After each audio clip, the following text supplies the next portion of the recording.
Amis téléspectatrices, amis téléspectateurs de PPACI TV, mesdames, mesdemoiselles et messieurs, bonsoir.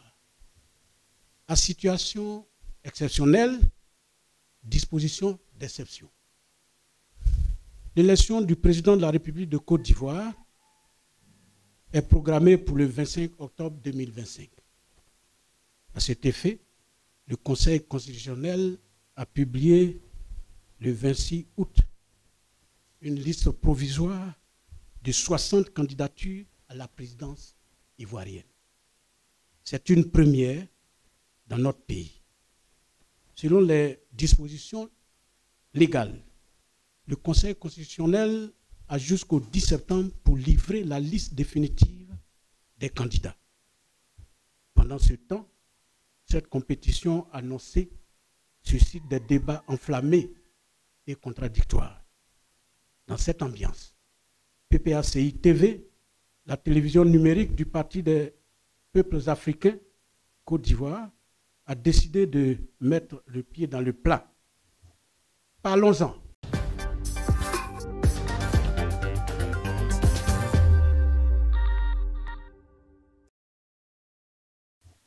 Parlons-en. C'est la nouvelle émission de débat créée pour traiter de tous les sujets, que dis-je, de tous les problèmes soulevés par cette élection. Pour cette première édition, le thème choisi est donc le 4e mandat d'Alassane Ouattara, un mandat de trop. Pour répondre à cette question sur ses aspects juridiques, politiques, sociaux, éthiques et moraux, nous recevons le ministre professeur Marc-Arthur Hubert Oulaye, professeur de droit, président du groupe parlementaire PPACI, deuxième vice-président du parti créé par le président Laurent Gbagbo. Monsieur le ministre, merci d'avoir accepté de venir répondre aux questions que les Ivoiriens et les amis de la Côte d'Ivoire se posent. Pour vous interroger, je suis avec Kevin Comenan, journaliste à PPACI TV. Monsieur le ministre, le 4e mandat du président Alassane Ouattara est-il un mandat de trop? Nous allons d'abord écouter ce que le concerné lui-même dit. Je reçois de nombreux appels de nos compatriotes concernant ma candidature à l'élection présidentielle. Des femmes et des jeunes de toutes les régions de Côte d'Ivoire. Après mûre réflexion et en toute conscience, je vous annonce aujourd'hui que j'ai décidé d'être candidat à l'élection présidentielle du 25 octobre 2025. Monsieur le ministre, quelle a été votre réaction, la toute première, quand vous avez écouté cet élément? Merci beaucoup. Je voudrais, avant de répondre à cette question, je voudrais dire merci à PPACI TV qui a pris l'initiative de communiquer sur des questions importantes, fondamentales pour le contexte que nous vivons. Je voudrais aussi, avant de répondre à la question, profiter de cette tribune pour dire un mot à tous ceux qui, pour le combat que nous menons, sont en prison ou sont menacés de prison ou d'autres choses. J'ai appris que encore un autre cyberactiviste proche du président Laurent Gbagbo a été arrêté. Tout ceci justifie cette émission que vous avez initiée. lorsque j'ai suivi cette intervention du président de la République, j'ai eu mal au cœur pour notre pays qui souffre depuis tant d'années. L'opposition, depuis quelques années, demande tout simplement au président de la République de s'asseoir pour un dialogue citoyen. Ce dialogue est refusé et le président qui prend la parole et qui pose un acte dont les retombées sont prévisibles sur l'état de la Côte d'Ivoire d'aujourd'hui. Nous allons en parler, mais ce discours-là, c'est un discours que nous n'aurions pas dû entendre. C'est ma position, mais je sais que c'est aussi la position d'un très grand nombre d'Ivoiriens. Première question. Au plan juridique, qu'est-ce que ce discours-là, cette déclaration de candidature a pu bien déranger pour le pays? Merci César. Dans ce discours, le président annonce qu'il accepte d'être candidat pour un 4e mandat. Tout le monde se souvient dans ce pays que pour le 3e mandat, il y a eu des troubles dans ce pays. Le 3e mandat a été imposé. Et si le calme est revenu, cela ne signifie nullement que les Ivoiriens ont validé, ont accepté ce mandat. Vous parlez de candidature imposée, mais lui, il a dit que c'était une candidature de cadre de force majeure. J'y arrive. La question centrale que vous avez posée, est-ce que ce n'est pas un 4e mandat de trop? Mais je vous dirai que déjà le 2e mandat du président Alassane Ouattara était un mandat discutable. Il a été discuté parce que en 2010, après toutes les discussions, les tractations qu'il y a eu, le président Laurent Gbagbo a bien voulu accepter que M. Alassane Dramane Ouattara soit candidat à titre exceptionnel. Au pouvoir à cette époque-là. Et c'est sur cette base que l'élection a été organisée. Pour son 2e mandat, la question a été posée. Et le Conseil constitutionnel, dirigé à l'époque par M. Amadou Koné, le président du Conseil constitutionnel, a dit que ce mandat-là, il le validait parce que c'était un mandat par dérivation. Nous sommes des juristes, nous nous sommes posés beaucoup de questions sur le sens, sur le contenu de la notion de dérivation. Personne, à ce jour, ne sait qu'est-ce qu'on y met juridiquement. Mais à l'époque, pour le Conseil constitutionnel, la dérivation venait du fait que, ayant été président, cela validait pour le futur toutes ses candidatures. Ce qui n'est pas normal.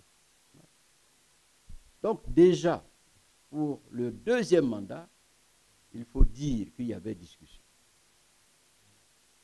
Et nous sommes arrivés au 3e mandat.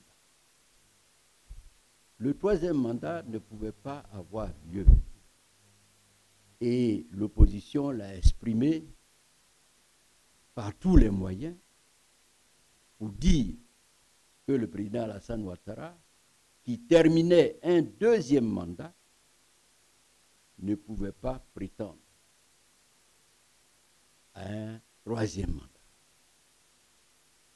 Parce que juridiquement, c'est la question que vous posez, la Constitution ne le lui permet pas. Vous me direz quelle Constitution? La Constitution de 2016, la Constitution de 2000.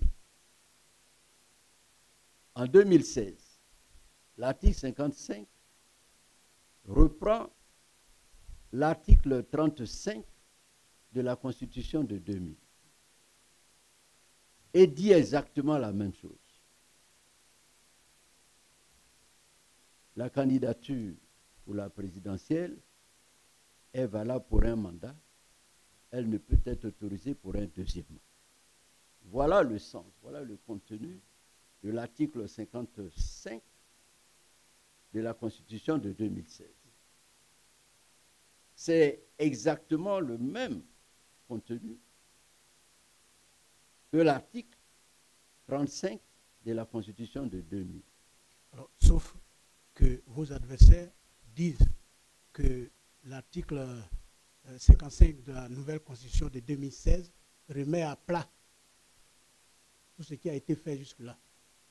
On est passé de la Deuxième République à la Troisième République. Oui, c'est ce qu'ils ont dit.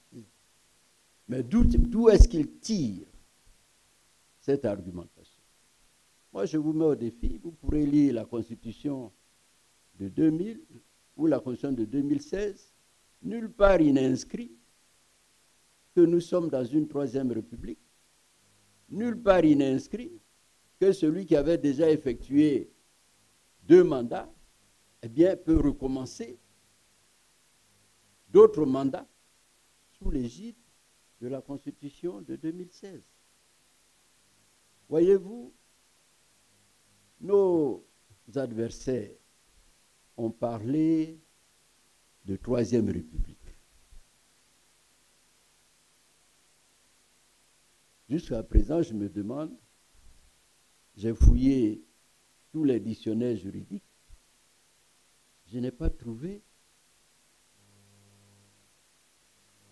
des éléments qui valident cette qualification de Troisième République.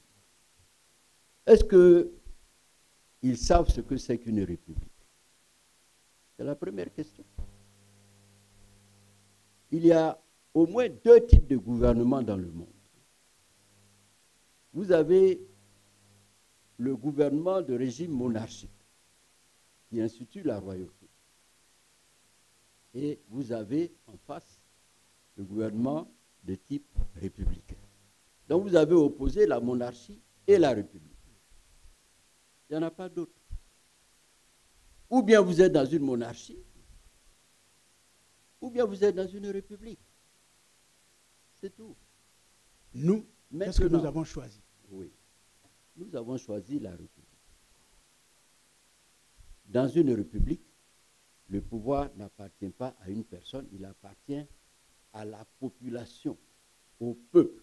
C'est le peuple qui est souverain. C'est le peuple qui désigne celui qui gouverne. Et c'est le cas chez nous. Le peuple dit, on va avoir un président, il va gouverner pendant 5 ans. C'est le peuple qui décide, ce n'est pas celui qui est au pouvoir qui le décide. Donc, ce n'est pas la même chose. Et en France, historiquement, vous avez, après donc la monarchie, vous avez la Première République parce que c'est une république qui succède à la monarchie.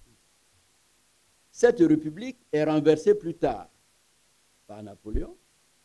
Et donc, on sort de la république, on retombe dans un système de type monarchique.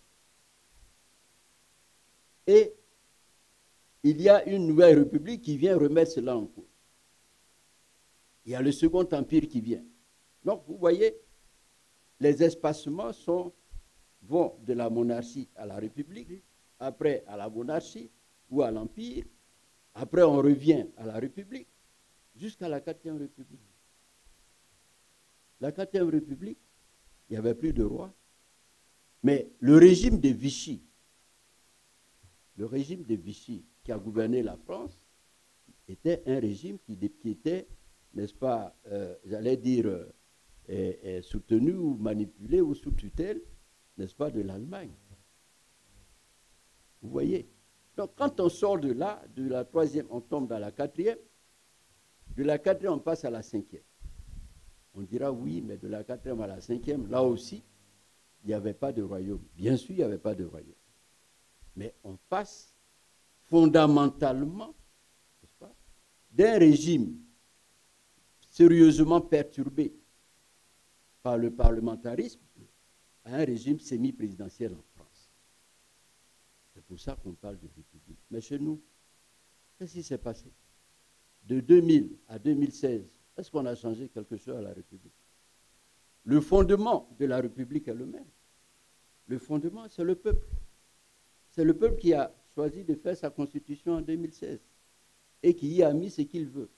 Mais je vais plus loin pour vous dire. Vous prenez l'article 100, je vais peut même vous le lire, l'article 178 de la Constitution. Qu'est-ce qu'il dit?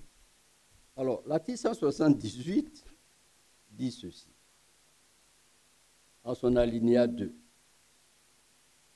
les limites au pouvoir de révision. C'est-à-dire, si vous touchez la Constitution, il y a quelque chose que vous ne pouvez pas toucher. La forme républicaine du gouvernement et la laïcité de l'État ne peuvent faire l'objet d'une révision constitutionnelle. Ça veut dire quoi? On ne peut pas changer la République comme ça en Côte d'Ivoire. Donc, quand on parle de Troisième République, on se demande d'où ils viennent, d'où ils tirent ça. Alors, mais mieux. Monsieur le ministre, on ne va pas aller loin d'abord. Je crois que ceux qui ont rédigé cette constitution ont perçu la difficulté et nous allons entendre deux personnalités. Oui. D'abord, la première personnalité, c'est le ministre Sansan Kambilé. Je vous remercie pour la clarté de la question que vous venez de poser. En fait, vous subodorez que le président de la République entend être candidat en 2020. Monsieur le député, Son Excellence, Monsieur le Président de la République, a toujours dit qu'il ne sera pas candidat en 2020. C'est un homme de parole. Et je tiens à vous rappeler, je pourrais vous démontrer comment il lui sera impossible d'être candidat en 2020. Et vous savez, tous les exemples que vous avez pris, tous les pays dans lesquels les chefs d'État ont entendu se maintenir au pouvoir ont fait la réforme constitutionnelle avant les élections. Avant les élections. On fait la réforme constitutionnelle avant les élections, pas après. On fait sauter le verrou avant et on va aux élections. Et donc, je peux vous rassurer, je ne vais pas trahir ou bien violer la règle dictée par le député Saraka en cherchant à vous démontrer techniquement et juridiquement pourquoi cela est impossible. Mais je peux vous rassurer, monsieur le député, cela n'est pas vrai. Nous allons écouter aussi le ministre gouverneur Cissé Bakongo, qui faisait partie du comité des rédacteurs de cette constitution. Monsieur Bakongo, est-ce que la constitution, dans cette nouvelle mouture, donne la possibilité, je dis bien la possibilité, au président Alassane Ouattara d'avoir un troisième mandat? Non. Ah, pourquoi? Et pourquoi? Article 183. Comment? L'article 183 de la Constitution dit que la législation en vigueur, au moment de l'entrée en vigueur de la nouvelle Constitution, reste applicable. La législation en vigueur, c'est-à-dire la Constitution, les textes pris en son application, que ce soit des lois, des décrets ou alors des ordonnances et autres, qui sont en vigueur au moment de son entrée en vigueur, sans jeu de mots, restent applicables. En d'autres termes, l'article 35 de la Constitution de 2000 prévoyait déjà que le mandat du président de la République était de 5 ans, renouvelable une seule fois. Monsieur le ministre, j'avais dit que j'étais avec le journaliste Kevin Comenan sur ce plateau pour vous interroger. Je lui passe tout de suite la parole. Merci César, bonsoir à toi, monsieur le ministre. Bonsoir, bienvenue. Depuis 2020, le Conseil constitutionnel valide la candidature du président Alassane Ouattara. Nous sommes aujourd'hui en 2025. Cela lui a permis de gagner déjà quelques mandats. Est-ce que vous ici, vous êtes contre les décisions du Conseil constitutionnel depuis 2020. Vous avez relevé que le ministre de la Justice, le ministre Cissé Bakongo, j'ajouterai le professeur Ouraga Obu, sont allés dans le sens d'une lecture qui limite les mandats présidentiels à 2. Les arguments sont simples, hein. C'est des arguments lisibles dans la Constitution de 2016. 2 mandats, c'est terminé. Aucun président ne peut aller au-delà. Et le Conseil constitutionnel vous donne une autre lecture. Mais cette lecture-là n'est pas acceptable. Elle n'est pas du tout acceptable. Pourquoi? Mais parce que, pour aller dans le sens indiqué par Bakongo, par le ministre Sansa Kambilé et par le professeur Ouraga Obu, la législation de la Constitution de 2016 est conforme à celle de 2000, par laquelle le peuple, qui est le constituant, dit un président ne peut pas faire plus de 2 mandats. Et c'est bien ce que les rédacteurs, ceux qui ont écrit la Constitution de 2016 là, c'est ce qu'ils sont venus dire. Alors, comment la Constitution, le Conseil constitutionnel peut dire autre chose? Alors que les rédacteurs, ceux qui ont écrit, ont donné le sens de leur écriture. L'article 183 de la Constitution de 2016 reprend l'article 133 de la Constitution de 2000 et dit exactement la même chose. Que dit cet article 183? La législation qui est en vigueur continue de s'appliquer tant qu'elle ne rencontre pas une contrariété. Et l'article 55 dit exactement ce que dit l'article 35. Donc, il n'y a pas de contradiction. Ils disent la même chose. Ils prolongent la volonté du peuple qui ne veut pas qu'un président fasse plus de 2 mandats. C'est ce que vous voyez. Et l'argument artificiel qui a été invoqué par la suite, c'est de dire « Ah oui, mais nous sommes dans une 3e République ». Je viens de vous dire que nous ne sommes pas dans une 3e République. La Constitution elle-même interdit qu'on touche à la forme républicaine. Alors, quel est le juge qui peut lire autre chose que ça? Qui? Nous ne pouvons pas accepter cela tel qu'il est. Et c'est la raison pour laquelle nous sommes fondés à dire aujourd'hui, en tout cas le président Laurent Gbagbo l'a dit clairement à Port-Vouet, que le 4e mandat, qui est le prolongement du 3e mandat, est inconstitutionnel. Et que nous n'allons pas l'accepter. Voilà. Monsieur le ministre, en même temps que vous vous opposez aux décisions du Conseil constitutionnel, une grande partie de l'opinion qui se dit apte à recevoir ce 4e mandat. De votre côté, est-ce que vous ne pensez pas que c'est déjà perdu d'avance de penser à pouvoir surseoir un 4e mandat du président Alassane Ouattara? Ce serait dommage. Ce serait dommage que, parce qu'une partie de la population pense être dans la vérité, que les autres ne puissent pas dire qu'ils ne sont pas d'accord. Nous sommes dans une démocratie. Chacun, n'est-ce pas, est libre d'avoir son opinion et de l'exprimer. Mais ce n'est pas parce que certains soutiennent le 4e mandat, d'ailleurs, il y en a qui ont soutenu le 3e mandat, mais ça ne nous empêche pas, nous, de dire que ce mandat est inconstitutionnel. Et il est. Il est. Est-ce que vous êtes inquiet pour le 10? Ben, oui, je suis inquiet. Vous l'avez dit vous-même. Le Conseil constitutionnel, en 2020, a validé un 3e mandat qui est inconstitutionnel. Le Conseil constitutionnel va peut-être se sentir obligé d'aller dans ce sens. Alors que nous savons bien que c'était un mandat qui était inconstitutionnel.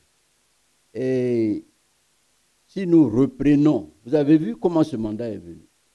Il y a eu des protestations, il y a eu des morts, il y a eu des emprisonnements. Et finalement, n'est-ce pas, il s'est imposé par la force. Mais nous allons tout droit vers la même chose. Puisqu'il est inconstitutionnel, il y aura forcément, et nous sommes dans cette posture, il y aura forcément une partie de la population, et c'est une grande partie de la population, qui va s'opposer à ce 4e mandat. Si ceux qui sont en face décident de procéder comme à l'accoutumée, user de la violence, de l'emprisonnement et autres, nous allons vers des troubles. Est-ce que vous comprenez? Donc, c'est ce que je veux dire. J'ai peur, n'est-ce pas, que nous nous retrouvions dans ce contexte-là, que nous regrettons, où il y a eu des morts. Alors, nous tombons donc en plein dans les aspects politiques de cette 4e mandature que le président Ouattara demande. Monsieur le ministre, à cette allure, quelle chance d'alternance démocratique peut-on encore avoir en Côte d'Ivoire? Plus de dialogue, la Constitution est piétinée, le Conseil constitutionnel valide ce qui ne doit pas être validé, et le président en place continue comme si de rien n'était. Où allons-nous? C'est la première conséquence, n'est-ce pas, de ce que nous vivons. S'il n'y a pas d'état de droit, nous les juristes, on parle d'état de police, et c'est ce que nous vivons. Parce que quand on ne respecte pas les textes, eh bien, c'est la chicotte qu'on prend pour obliger tout le monde à faire ce qu'on veut. La deuxième conséquence, c'est le questionnement de fond. Sommes-nous encore dans une démocratie? Parce que la démocratie liée à la République signifie que nous sommes dans un contexte politique d'alternance, n'est-ce pas, des partis, d'alternance démocratique. S'il y a une élection, le peuple choisit. Si vous gouvernez bien, le peuple vous reconduit. Ça peut être en personne, ou ça peut être votre parti à travers une autre personne. C'est ça l'alternance démocratique. Qui fait que l'opposition et le parti au pouvoir contribuent tous à l'expression démocratique et à la bonne gouvernance. Mais tant que nous ne sommes pas dans un tel contexte, s'il n'y a pas on n'a pas en vue une alternance démocratique, parce que c'est bien de ça qu'il s'agit, la limitation des mandats permet à une personne d'effectuer 10 ans de pouvoir. Nous allons vers les 20 ans. Est-ce à dire qu'en Côte d'Ivoire, il n'y a pas d'homme capable de diriger ce pays-là? Il n'y a pas d'équipe, parce que nous raisonnons en termes d'équipe. Un parti, c'est une équipe qui donne un candidat. Au bout d'un certain temps, ce candidat cède la place, fait le relais à quelqu'un d'autre dans son parti. Déjà à l'intérieur de son parti. À l'intérieur de son parti. Mais si à l'intérieur de son parti, comme on l'observe, on nous a dit en 2000... Une bonne demi-douzaine, oui, du côté du RHDP. En 2020, on nous a mis en avant, il y a eu le décès de celui qu'on avait prévu, mon ami Amadougo. Bon, ça a fait que les Ivoiriens ont quelque peu baissé, n'est-ce pas, la garde. Mais cette fois-ci, qui est décédé? Qui? Mais on ne peut pas nous dire qu'au RHDP, où on prépare les nouvelles générations bien avant 2020, on n'a pas pu trouver quelqu'un capable de remplacer celui qui a déjà fait 2 mandats et 15 ans de mandat. Alors, il dit qu'il va faire un autre mandat pour la sécurité et pour la paix. Vous avez vu un pays où il n'y a pas de ministre de la Défense, où il n'y a pas de police? Mais la sécurité, c'est quelque chose, n'est-ce pas, de continu. Alors, si on va sur cette base-là, mais jamais celui qui est là ne partira. Monsieur le ministre, il a rappelé qu'il faut une personne très expérimentée pour gérer ces questions. Mais bien sûr, une personne expérimentée. Comme lui. Mais ça veut dire quoi? Ce n'est pas un argument qui est solide.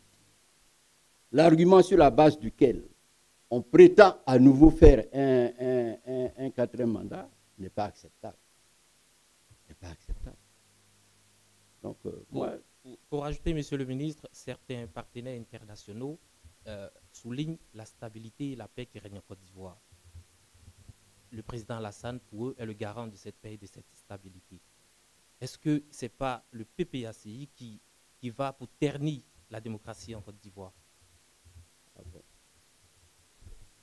Ça, je ne savais pas.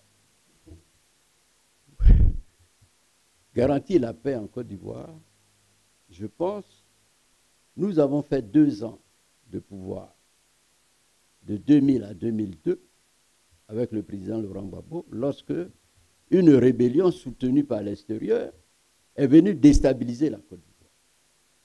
Mais ces personnes-là ne peuvent pas dire qu'il n'y a pas la paix en Côte d'Ivoire.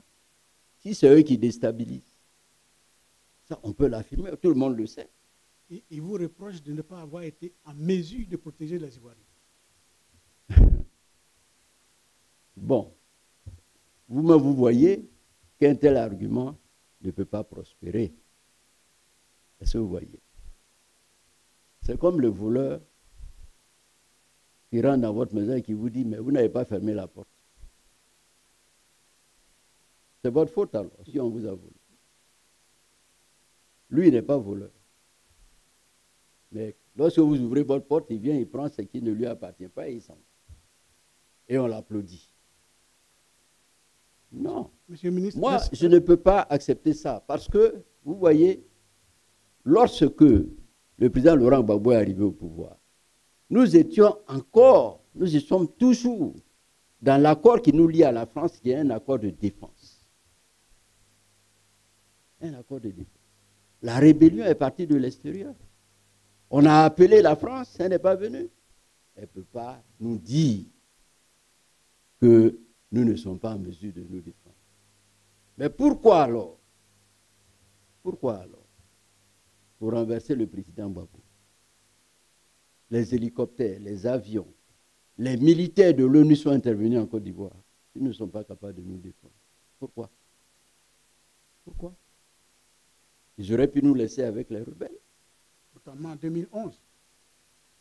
C'est ce que je dis. Parce que les rebelles n'ont pas d'hélicoptère. Ceux qui ont tiré sur la maison du président, c'était qui? Ce n'était pas les rebelles. Alors comment on peut prétendre que nous, on ne peut pas se défendre? Oui, bien sûr, nous ne pouvons pas nous défendre contre la communauté internationale qui nous attaque. Alors, dans ce contexte-là, on repart avec l'exclusion de tous les candidats de poids à le régime actuel. Réaction? Ben, vous voyez, ce que nous relevons, ce que nous combattons, justement, c'est que nous assistons en Côte d'Ivoire à une démarche de confiscation du pouvoir. Beaucoup d'autres pays en Afrique s'inscrivent dans ce cadre. Et le président Alassane Ouattara, avant le 3e mandat, disait qu'il ne s'inscrivait pas du tout dans un tel contexte de ceux qui veulent manipuler les constitutions pour faire un 3e mandat. On a plein d'éléments, n'est-ce pas, qui viennent corroborer cela. Mais, vous voyez, dès qu'on rentre dans ce système-là, il y a toute une panoplie d'actions qui l'accompagnent. Parce que quand on veut confisquer le pouvoir, on ne veut même pas qu'il y ait élection. On fait donc des semblants d'élections. Ou des élections frauduleuses. où on maintient, on a en main tous les éléments du processus électoral. C'est ce que nous dénonçons déjà en Côte d'Ivoire. La CEI, la liste électorale, et tout cela. Mais à un moment donné, ils sont obligés d'aller plus loin pour empêcher des candidatures, n'est-ce pas? Parce que même les éléments mis en place peuvent sauter devant certains candidats. Donc, il vaut mieux les exclure. Et nous sommes aujourd'hui dans ce contexte où on sait que pour battre Laurent Gbagbo, ben, il faut se lever très tôt. Est-ce que vous comprenez? Et donc, il faut exclure. Même cas pour Tidiane Thiam. Tidiane Thiam est aujourd'hui à la tête du PDCI, qui n'est pas un petit pays, un petit parti. On sait ce que c'est que le PDCI. Alors, si ces deux-là se mettent ensemble, je ne dirais pas qu'il faut valider une CEI partisane, mais elle aura du mal, n'est-ce pas, à donner la primeur à un parti, n'est-ce pas, qui est celui au pouvoir. Donc, il faut éliminer, il faut exclure. D'accord, monsieur le Alors, ministre. ce qu'on exclut, Allez-y. on exclut le président Laurent Gbagbo sur la base d'une condamnation sans fondement. Ça, tout le monde le sait. Braquage de la BCEAO alors qu'il n'a jamais braqué la BCEAO. Condamnation alors qu'il n'a pas participé à ce procès. Procès contre lui alors que la loi interdit qu'il y ait un procès contre lui. Justement, monsieur le ministre, j'aimerais demander, avec tout ce que vous venez d'énumérer, est-ce que vous ne pensez pas que l'opposition, principalement le PPACI, a déjà épuisé toutes ses ressources pacifiques pour demander la réinscription de leur leader politique? Non, nous continuons. Nous continuons. Nous n'avons pas d'autres outils. Les outils que nous avons dans l'opposition, je dirais, peuvent être rassemblés autour de deux. Le premier, c'est l'expression, c'est la manifestation. C'est ce que nous avons. Le second outil, c'est les urnes. Nous n'avons pas d'autres moyens. Mais dans le même élan, j'aimerais vous demander, est-ce que vous savez sur quoi principalement le président Laurent Gbagbo se base lorsqu'il dit qu'il n'aura pas de 4e mandat? Est-ce que vous avez au moins une idée sur... Il se base sur la conviction que les populations ivoiriennes n'en veulent pas. Et s'ils n'en veulent pas, ils sont capables, n'est-ce pas, de s'exprimer, d'exprimer sera le bon, pour s'opposer à ce 4e mandat. C'est tout. La prolongation illégale, n'est-ce pas, oui, d'un mandat, écoutez, ça peut donner lieu à toutes les protestations. Alors, nous allons, monsieur le ministre, de toutes ces questions que nous sommes en train de débattre, nous avons interrogé les internautes et enregistré leurs réactions. Monsieur le ministre, je vous pose la question telle que posée par cet internaute.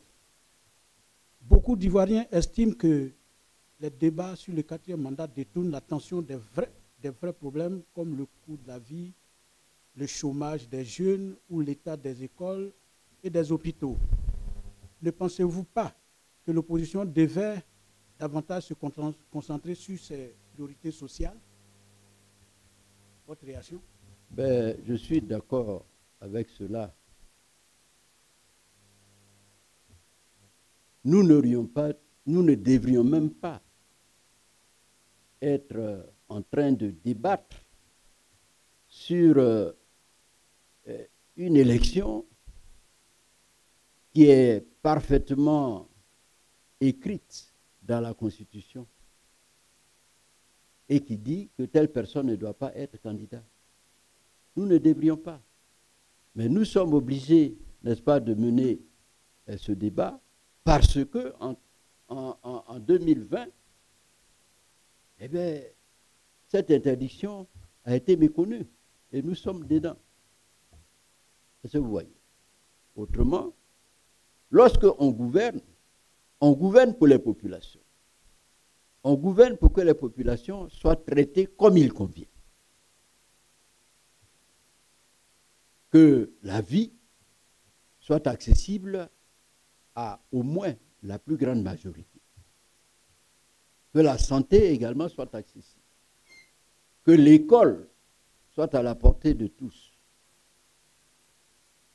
Mais c'est lié à la gouvernance aussi. Nous en sommes arrivés aujourd'hui à une gouvernance qui nous donne une école que tout le monde décrit, une santé que tout le monde décrit. Les Ivoiriens ne mangent pas à leur faim.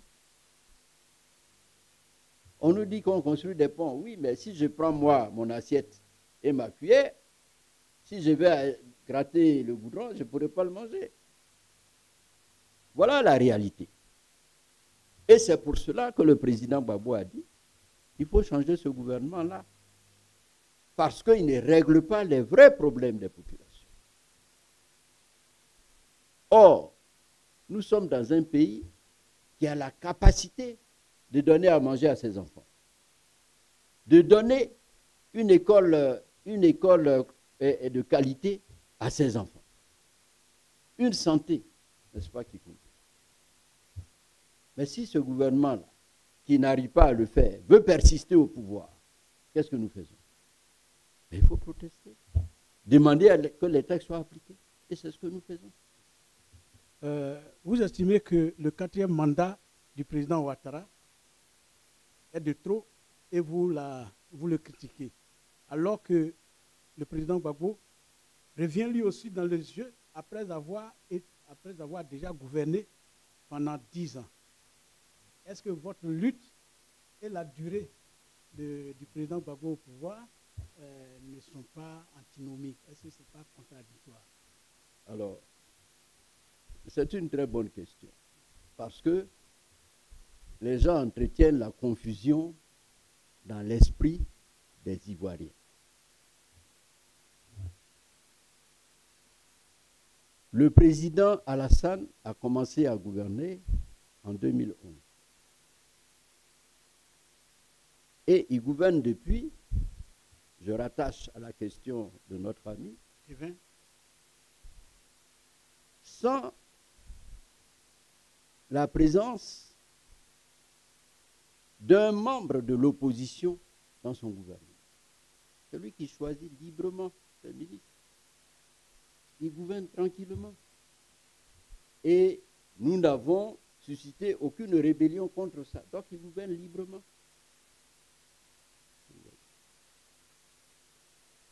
Mais lorsque le président Laurent Gbagbo était là, on a gouverné 2 ans. Après quoi, la formation, d'abord, il a eu un premier ministre qu'il n'a jamais désigné, Seydou Diarra. Ensuite, après Seydou Diarra, en 2007, il a eu le premier ministre Charles Konabani.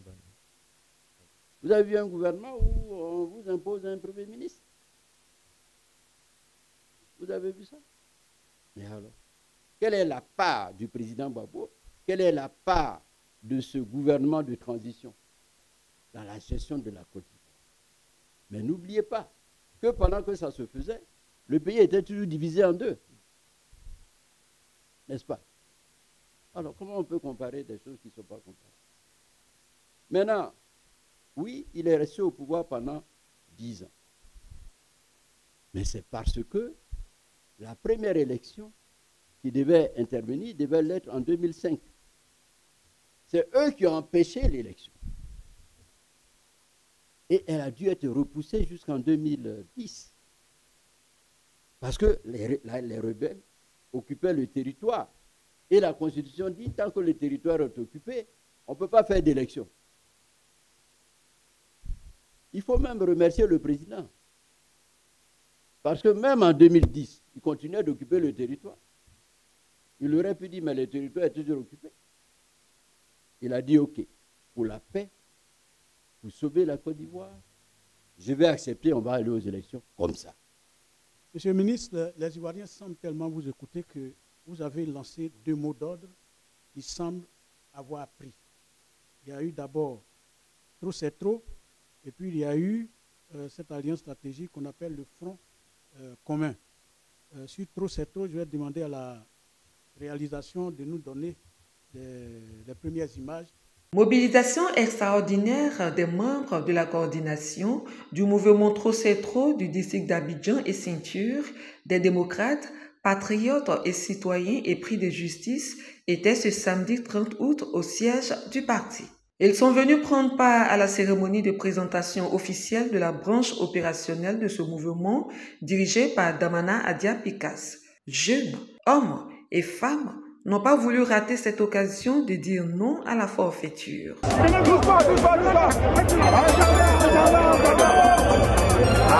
à la Côte d'Ivoire. Petit matou casse gros caillou. Oh oh oh, tu connais rien.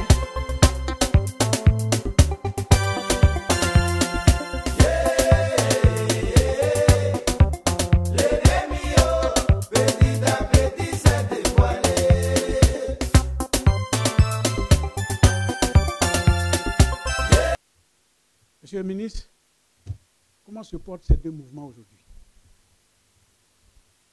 Le mouvement Trop c'est trop et le Front commun, ben, personnellement, il me donne une entière satisfaction. Le mouvement Trop c'est trop est issu d'une réflexion du président Laurent Gbagbo. On a toujours pensé que le combat politique ne concernait que les partis politiques.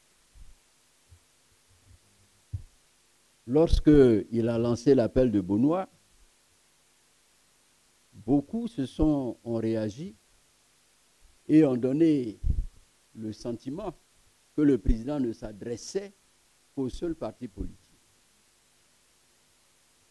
Lorsque le président a eu l'occasion de corriger cette façon de voir ce qu'il avait dit, il a créé le mouvement Trop c'est trop, en disant qu'il est à la fois politique, mais il est plus véritablement tourné vers le social. Ceux dont on a cassé les maisons, qu'on a déguerpis, sans préalable, sans dédommagement, ceux à qui on interdit de dire qu'ils ont faim et qu'on arrête lorsqu'ils veulent faire un mouvement de marche, tout cela. Et je ne peux même pas aller plus, il y en a partout, tout le monde, tous ceux qui sont insatisfaits de la gestion de ce gouvernement, c'est à eux que le président Laurent Gbagbo s'est adressé. Et on a vu qu'ils ont répondu, ils ont compris et ils ont répondu. Mais c'est une satisfaction pour nous. Cela montre bien que les préoccupations du président Laurent Gbagbo ne vont pas seulement en direction des militants du PPACI. Le président Laurent Gbagbo est un homme politique. Il a déjà été président. Il sait qu'un homme politique doit travailler pour le peuple. Quel est cet homme politique qui est satisfait? Parce qu'il a construit un pont, alors que ceux qui sont dans les environnements du pont n'arrivent pas à manger. Il n'est pas de cet acabit. Et donc le mouvement Trop c'est trop, c'est un véritable succès. Quant au mouvement, au Front commun, à l'alliance entre le PDCI et le PPACI, là aussi, c'est un vrai succès. Vous voyez, nous sommes avec le PDCI pour sauver la Côte d'Ivoire. Mais demain, chacun rentre dans son contexte et nous irons à des élections. Chacun présentera des candidats. Est-ce que vous voyez? Mais c'est ça la démocratie. Lorsque le pays est en danger, vous n'allez pas continuer à dire « Ah oui, mais moi, je suis PDCI ici, moi je suis là. » Alors que votre bateau va couler. Et si le bateau coule, vous êtes où? Au fond de l'eau. Il s'agit aujourd'hui de sauver les navires Côte d'Ivoire. Et pour ça, il faut se féliciter de ce que ceux qui sont dans la fondation de ce pays-là, dans la fondation de la démocratie pluraliste, s'entendent et se mettent ensemble. Non pas pour casser quelqu'un, mais pour sauver la Côte d'Ivoire. Parce que ça aussi, il faut que les gens le comprennent. Notre objectif, en le faisant, c'est d'aider la Côte d'Ivoire à sortir du marasme qui permet au trop c'est trop de briller. Pourquoi le trop c'est trop ça marche? Parce que les Ivoiriens sont fatigués. Ils ne savent pas à quel sein se vouer. Voilà. Si demain, on arrive à aplanir les choses, mais chacun ira de son côté, défendra, n'est-ce pas, son drapeau, et puis c'est la Côte d'Ivoire qui avance. Il faut peut-être appeler les autres partis de la gauche à vous rejoindre, monsieur le ministre. Sur ce point-là, ce n'est pas encore réussi. Mais c'est ouvert. On n'a pas à forcer quelqu'un. Vous voyez, je donne un exemple. Pour la marche du Front commun. On a dit que tous les partis qui soient intéressés, n'est-ce pas, par la vision que nous avons, ils peuvent venir. Le président Afin Guessan du FPI est venu. Il y en a eu d'autres. Vous avez vu que ça ne nous a pas effarouchés. Et les militaires étaient bien contents. Mais c'est tant mieux. La porte est ouverte. Mais ce n'est pas à nous d'aller chercher tel pour venir. Parce que quand on va dans un mouvement politique, il faut y aller avec ses propres convictions. Il ne faut pas que demain on dise « Ah oui, mais moi je ne voulais pas, c'est eux qui m'ont tiré là. » Mais vous avez bien compris l'enjeu qui se joue maintenant, présentement. Peut-être que eux non. C'est peut-être à vous d'aller vers eux, insister pour qu'ils rejoignent la bonne cause dont vous parlez. Mais de qui parle-t-on? De qui parle-t-on? De la gauche ivoirienne. Oui, mais la gauche est par nature considérée comme des personnes qui sont conscients de la réalité sociale. Alors, comment vous pouvez être dans la gauche et ne pas savoir qu'une grande partie du peuple aujourd'hui se plaint? Est-ce qu'on a besoin de vous emmener à l'école pour ça? Monsieur le ministre, ou bien. Le temps qui nous est imparti tire à sa fin. Nous n'allons pas terminer cette émission sans évoquer une question d'éthique et de morale quand même sur la candidature de M. Alassane Ouattara pour un 4e mandat. D'abord, lui-même, il a dit qu'il ne voulait pas faire un 3e mandat. Il a déclaré. Il s'est même moqué à l'époque du président Robert Mugabe, qu'il a invité à passer la main. Aujourd'hui, il est en train de chercher à briguer un 4e mandat en disant que, voilà, il a promis, il a fait la promesse, il a donné sa parole de bonne foi. Tout au long de mon action au service de l'État, j'ai fait du respect de la parole donnée un engagement. Toutefois, les années passées à la tête de notre pays m'ont fait comprendre que le devoir peut parfois transcender la parole donnée de bonne foi. Monsieur le ministre, les Ivoiriens ont l'habitude de dire que ce que vous n'avez pas vu ne dit jamais que ça n'existe pas. Qu'est-ce que vous pensez d'une telle assertion? Moi, je suis interloqué. Il dit que le devoir peut transcender la parole donnée. On peut bien, on aimerait bien avoir les éléments de ce devoir-là qui l'amène à transcender la parole donnée. C'est quoi? La stabilité du pays et la paix. Alors, on parle de stabilité, de sécurité, de paix. Mais, attendez. Parlant de stabilité, qui est auteur de déstabilisation? Parlant de paix, qui refuse de réconcilier les Ivoiriens? Parce que la paix est quand même à la base. Ou plutôt la paix naît de l'unité. Si ce pays est uni, en quoi la paix sera-t-elle troublée? Maintenant, si c'est ce que nous voyons ces jours-ci, des attaques dites terroristes, si c'est de cela qu'il s'agit, les attaques terroristes, là, on sait que ça existe dans le Sahel. Il y avait eu une attaque il y a très longtemps dans le sud, à Bassam. On nous a donné l'explication après. C'était des terroristes qui poursuivaient quelqu'un avec qui ils avaient passé un contrat qu'ils n'avaient pas respecté. Ce n'était pas des terroristes contre les Ivoiriens. Que les Ivoiriens ont fait quoi? Qu'est-ce qui expliquerait même les terrorismes dans le nord de la Côte d'Ivoire?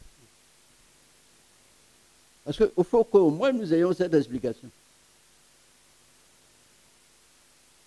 Les terroristes sont au nord du Mali, du Niger, du Burkina. Mais on sait d'où ils viennent. Lorsque la Libye a été démantelée, ça a permis à certains pouvoirs européens qui ont facilité cela, notamment le pouvoir français à l'époque, de pousser des personnes dans le nord du Mali. On le sait, pour des intérêts qui n'ont rien à voir avec le Mali. Je vois. Parce que le terrorisme, tel que nous on le connaissait au départ, il avait un fondement religieux. Aujourd'hui, on ne sait même plus quel est le fondement du terrorisme. Ce n'est pas seulement le terrorisme, il y a aussi le Front commun, il y a aussi trop c'est trop qui sont vus comme des mouvements qui pourraient créer une insurrection populaire. Le président est peut-être inquiet à ce niveau. Quel président qui est inquiet? Le président Alassane Ouattara, bien sûr. Et son régime? Mais pourquoi ils sont inquiets? Il y a longtemps, on demande à discuter. Ils ne veulent pas nous écouter. On manifeste, la manifestation là, elle est prévue dans la Constitution, dans la loi. Une manifestation n'a rien d'insurrectionnel. Pas du tout. Aucun mot d'ordre d'insurrection n'a été lancé. Nous disons, nous ne voulons pas du 4e mandat. C'est normal. Qu'on s'exprime, n'est-ce pas? En quoi le pouvoir a peur, au lieu de dire, venez qu'on discute, pourquoi il ne vient pas discuter? On vient d'écouter quelqu'un qui, visiblement, n'est-ce pas, dit quelque chose et puis dit, moi, je ne respecte pas ma parole. Est-ce que vous voyez? Sans compter que par le passé, il a dit beaucoup d'autres choses. Mais rien que ça. N'est-ce pas? Rien que ça. Comment un homme peut dire, oui, j'ai donné ma parole, mais le devoir? Mais qui a dit que c'est le devoir? C'est la Côte d'Ivoire? Qui en Côte d'Ivoire le dit? Je peux comprendre que des membres du parti du président disent, on veut que ce soit toi. Oui, ça on peut comprendre. Mais lui, il a prêté serment devant la Cour suprême. Il a donné sa parole, pas seulement aux Ivoiriens, mais même à l'extérieur, pour dire qu'il ne fera pas un 3e mandat. Maintenant, il en est au 4e. Qu'est-ce qu'on retient pour finir? Ben, pour finir, on retient que, moi je dirais ceci. Le président Laurent Gbagbo a dit à ses partisans et aux Ivoiriens, il faut lutter contre le 4e mandat inconstitutionnel. Je voudrais dire que le vrai danger que court la Côte d'Ivoire, c'est ce 4e mandat inconstitutionnel. Parce que il y a beaucoup de choses que recèle ce quatrième. On l'a dit tout à l'heure. Le quatrième mandat, c'est le refus de l'alternance démocratique. C'est la remise en cause de tous nos acquis. Le multipartisme, c'est-à-dire le pluralisme, tout ça, ça va. Quand il n'y a pas d'alternance démocratique. Vous pouvez faire 1000 partis, c'est pourquoi. On retourne à l'ère du PDCI, au parti unique. N'est-ce pas? C'est un danger, n'est-ce pas, pour ça. Le quatrième mandat, c'est le refus permanent de l'état de droit. Parce que vous êtes obligé de jouer avec les lois, les textes, de ne pas les appliquer pour arriver à dépasser les limites que vous imposent ces textes. C'est un danger. Si nous ne pouvons pas respecter nos propres lois, c'est fini. C'est la loi d'un autre. Et nous sommes sous ce joug-là depuis un certain temps. Il faut en finir. La Côte d'Ivoire doit évoluer. La Côte d'Ivoire a un avenir, je dirais, resplendissant. Mais tous ces obstacles qu'on met dans sa gouvernance, qui doit être démocratique, j'ajouterai souveraine, qui doit être démocratique, mais bloque la prospérité, n'est-ce pas, de la Côte d'Ivoire, bloque l'unité des Ivoiriens. Et c'est pour ça que ce quatrième mandat est inacceptable. Il faut se battre. Bon, merci. Si vous ne vous battez pas, c'est tant mieux. Et vous pouvez vous battre et vous pouvez être battu aussi. Et ça, vous vous êtes battu. Vous vous êtes battu. Merci, merci, monsieur le ministre. Mesdames et messieurs, merci de votre attention. J'espère que cette première émission, Parlons-en, a répondu à vos attentes. Nous vous donnons rendez-vous pour la prochaine émission. Merci beaucoup.